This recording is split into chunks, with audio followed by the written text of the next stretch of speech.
Welcome to Carter in the Car. My first guest is Naman from the Golf Weekly, and he contacted me a few days ago about doing an interview for the Golf Weekly about Carter in the Car. I thought, let's do it in the car, so here we are.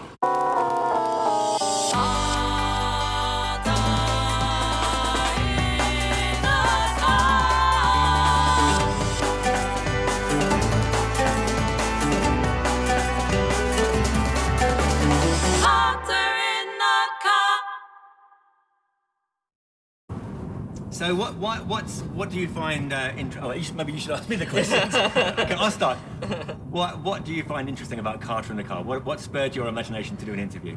It reminded me of Jerry Seinfeld's Comedians in the Car Getting Coffee. Okay. So I just wanted to see what was different, what's the Bahraini take on it. Sure. Okay.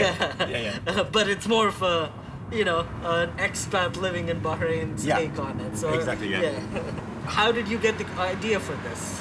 Well, basically, got the car, and for the first few months I had the car, the roof was broken, and this, in this heat, the hydraulics do break down, and so we thought to myself, hang on a minute, what a fun car! I mean, it was summer, it's really hot, right? We thought, what a fun thing to do, get some people in the car and film them talking about their life in Bahrain. But we never got around to doing it at that time for various reasons. We were busy doing other things. And then during COVID, we were really thinking about our company. What are we doing?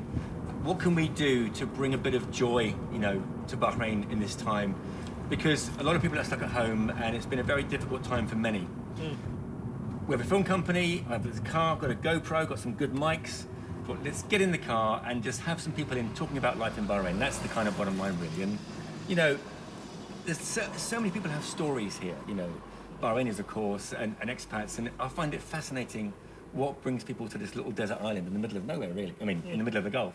So that's the thinking behind it. Get some people in, tell some stories, try and encourage people, and have some fun, really. So, now I know this is your first actual episode, but what's the format going to be? Walk us a little bit through it. Well, I think as in every creative endeavor, you can't really know what it's going to be like until you do it. And I love that about music, about all kinds of creative pathways. And so we know there's going to be fun, and we've got a sort of a list of about 10 guests already lined up, which I can't really divulge right now, but a list of about 10 guests to start with. We're going to record quite intensively over the next couple of weeks, and then start to release them as they go. Why a convertible? Well, convertible was the most difficult kind of car to record audio in because of all the noise, right? Yeah. It took me a month to figure that out, and we were lucky to get sponsored by a company in Switzerland called Voice Technologies. They make really good high-end mics that have got a big bass roll-off, which means basically, because of all the wind noise that are going to be up here, they've already cut a lot of frequencies, which will avoid, hopefully, most of that. So today's a good example. It's quite windy, and the mics are in the sun visors, and the visors are just below the windows. So if I open the windows, it ruins the whole sound. So the windows have to be closed. Okay. And it wasn't my intention to use a convertible, but we had this car. It's red. It's like Bahrain colours. Yeah. And we thought, well, actually, it's a fun car.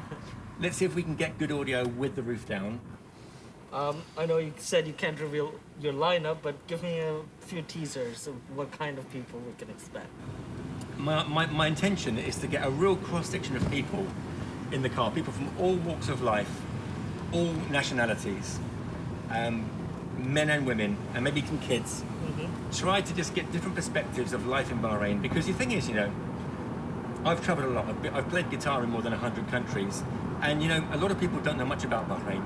Everyone knows about Dubai, or they've been there for a holiday, or they've seen it on TV. But Bahrain is a bit lesser known, and Bahrain has got so much heritage, between 4,000 and 6,000 years of documented history.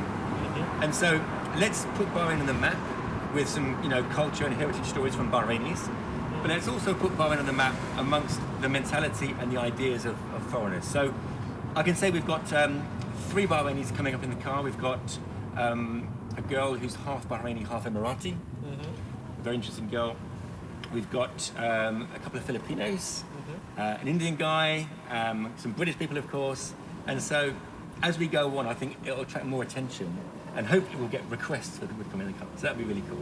So right now we're just sort of tapping into our own network, and then eventually I think it will sort of run by itself. We'll get people wanting to come and wanting to tell stories, and and to help people with their businesses if they want to talk about what they're doing, startups, get in the car and tell us what you're doing. You know, just help people. So let's talk a little bit. I know it wasn't a Carter in the Car episode, but the car was featured in it, the Sanitizer song. Oh yeah. So Lydia, my wife, she's of course a musician as well, and she is a really good songwriter. She writes songs so quickly, and she came up with this idea of taking a really famous, well-known song tune and writing a kind of humorous, satirical song about the current situation. And so she wrote this really funny song about hand sanitizers to the tune of Don't Cry from Argentina. It won't be easy, you'll think it's strange when you're locked in a room with your phone and the voice of Siri takes a familiar tone.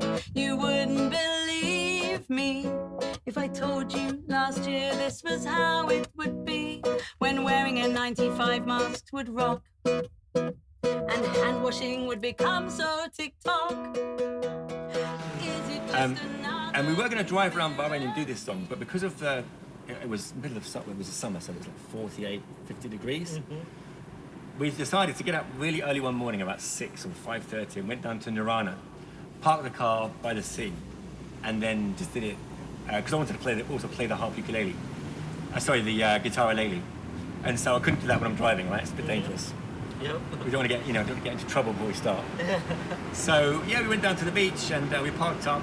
I put in some really good condenser mics in the car. We mic'd it out differently, and that song in particular was one of the starting points. But not driving the car, just sort of sitting in it and doing something funny. Nice. This is a conversation show, so you've had a few conversations in your life. What about this setting specifically appealed to you? You know, when you interview people in a studio or on a location, it's very static. And so you can choose, of course, gorgeous places to film people. And in Bahrain, Bahrain's really small, so there are not that many places you can go and sit with cameras and film people. And I think doing it in the car, you get a real variety of light, you get a real variety of weather. I mean, generally it's warm in Bahrain, but now the temperature will change over the next few weeks, months. It's quite hot today. My temperature says 47. I don't believe that, but it is hot. Yeah. Probably about 42, 43. But I think it's more the variety of landscape we can get in the car. People's reaction to the car, and when you take someone outside their comfort zone and put them in an unusual situation, they generally are more open. And so sometimes it might be easier for people to talk about things in a car, in a convertible, driving around Bahrain, than it would be sitting them in a sofa, in a studio. You know what I mean? Yeah. So I think the car itself adds so much production value to what we're doing. The car makes it really. You know, we could have a Jason Carter talk show in my studio, but I think it would be harder to sell it and harder to push it and harder to do it because of the environment. In the car, you might meet some people. You might end up in some awesome streets in Maharak and talking points. So it's interesting. We're coming up to Khamis Mosque now, which is a gorgeous old mosque. You may not see it from the camera, but it's over there. I think the landscape that you experience and absorb as you're driving also helps a lot. It's true. Kind of feeds the conversation as well. Yeah, it feeds the conversation. That's right. I have to ask this in every interview now. Yep. How's the COVID situation treating you? It's been a challenging for everybody, I think, of course, for us too. When COVID first hit, we got back from the UK in February, just before the airport closed down and the schools and the lockdown started. And of course, the first thing is it's new. What is it? And there's lots of media reports about it. It's terrible and people are going to die and you think and you fear for your safety. I think everyone was in the same boat in that respect for the first couple of weeks at least. And I remember for 2 weeks I watched the news too much and we lost some clients because of the situation, so we had no work, and it became a bit depressing. And for 2 weeks I was kind of a bit of a bubble, like, oh my gosh, what's happening? After 2 weeks, and it was almost exactly 2 weeks, I thought to myself, hang on a second, I've just got to get on with things. And so how can we turn our company around and do things creatively, telling stories, and keep going, And I'm all for creative output. So even if we don't have many clients or things are quiet anyway, we always put things out. We're always trying new things, doing new music videos for ourselves. And I think that helps us a lot because we get to explore new ideas, which can also work for clients. And so we adopted that attitude. let's just let's just do relevant things. Let's put things out that are of meaning, basically. Because you know, when I do things that have meaning, I feel alive, basically. And so we just kept on doing that. I've done music videos. I've done little chat things. I've been doing some stuff for free for clients who don't have any money, and that, you know, helps a lot. Helps us to just be functional and to engage it with people. And so for us, in fact, it's been an amazing time. And it's, you know, of course, there's lots of tragedies that have happened around the world, and with the death rates and people losing people. And unfortunately, we haven't had that. And so, of course, in Bahrain, it's been an amazing place, very safe, I think, for COVID-19. You know, the death rate is very low, and the medical facilities are really good. And so I feel lucky to be here in Bahrain. We could have been in, I mean, the UK has been so difficult for people, you know, real serious lockdowns and high high infection rates.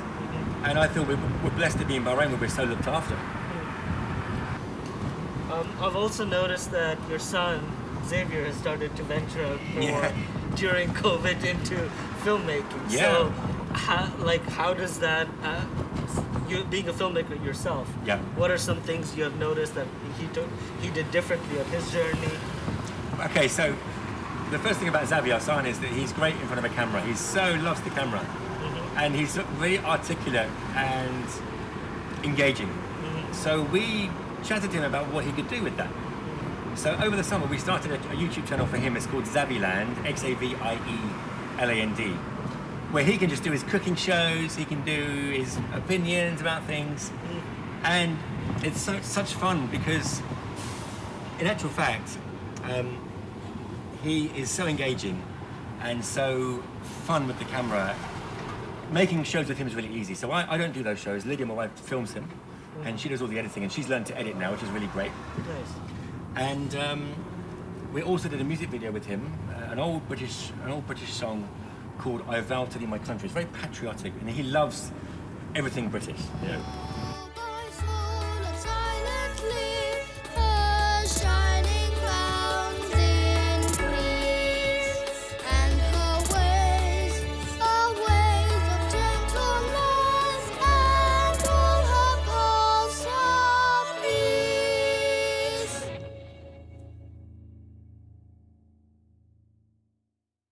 So we spent some time with him recording that and producing that song, which is going down really, really well. I mean, I think in 4 weeks it's had about 2,000 views, and we've not pushed it at all. Yeah.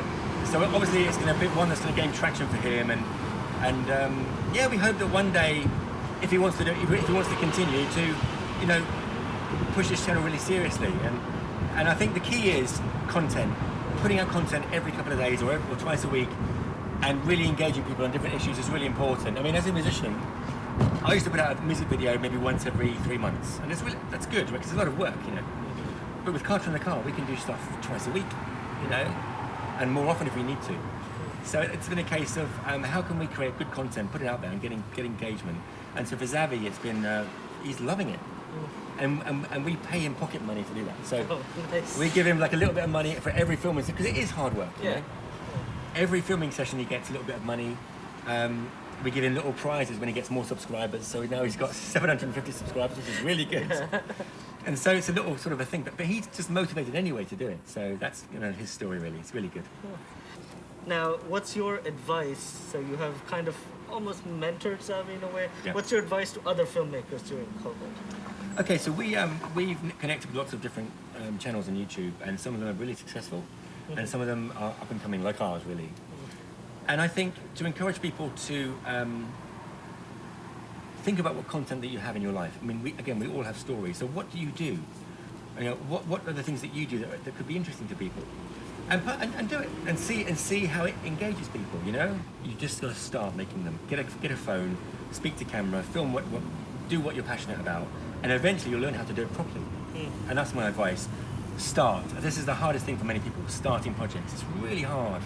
And then all kinds of other aspects like fear of success, fear of failure. Will people like me, you know?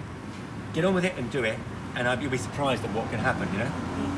Yeah, it's been, thanks for having me on your show. This is very odd. Yeah. You're going in print, I'm going on video, we're exploring whole new worlds. But thanks, I mean, it's a great thing to you to get in the car and do the interview in the car. Thanks for having me. Right back at you. Thanks, Naman. It's been great to have you. Thanks for coming. Thank you for having me. Guys from the car. See you soon.